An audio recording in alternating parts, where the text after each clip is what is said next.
Ho appreso con dolore.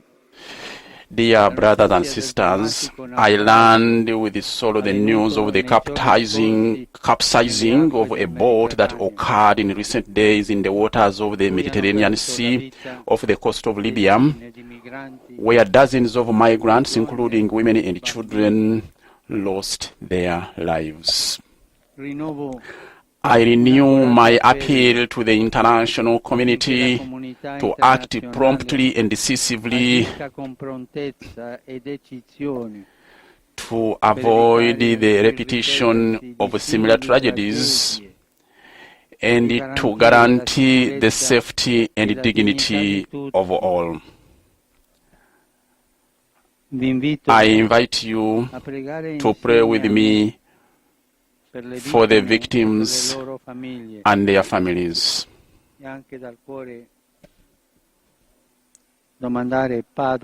also from our hearts to ask God the Father why. So there is a moment of prayer from the Pope and from the faithful gathered here for all those who died in this week's accident in the Mediterranean Sea. They were all migrants and refugees.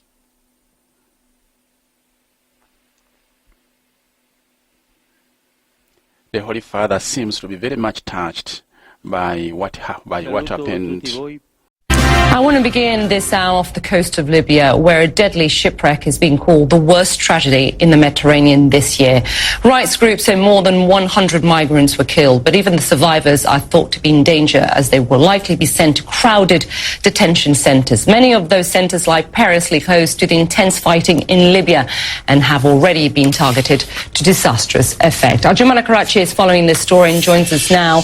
Jumana, do we know any more at this stage of how this tragedy happened? What are authorities telling you? Well, what we understand, Isa, from the Libyan Coast Guard, also the United Nations, other agencies that were involved in the rescue operations, is that about 250 to 300 migrants and refugees were crammed into this wooden boat that capsized about 5 miles off the coast of the city of Homs, that is to the east of the capital, Tripoli. And it was fishermen out in the sea who began the rescue operations, who called in the Libyan Coast Guard and who joined them in that rescue operation. They say that they were able to pull out about 134 survivors. The fear, of course, is for about 100 to 150 people who are missing at this point and presumed to be dead. We're told that the majority of those on that boat were Arab and African migrants and refugees from countries, the majority of them from Eritrea, and also some Sudanese and Palestinians,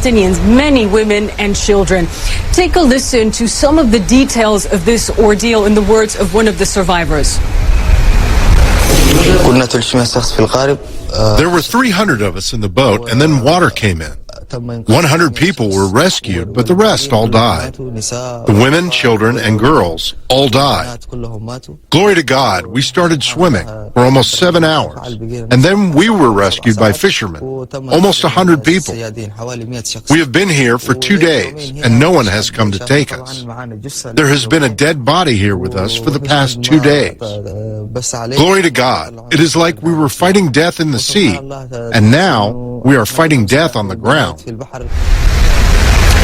And of course, Isa, a lot of concern being voiced by different human rights organizations, by the United Nations, for those who are rescued, because once they're rescued, they're sent back to Libya. And as you mentioned there, they're taken to these overcrowded detention facilities across Tripoli that have been described as really horrific. You know, so the conditions there, we've heard it from the United Nations in various reports. We've heard it from some of those detainees themselves in these facilities where, you know, you have so many people there, you don't have sanitation, not enough latrines.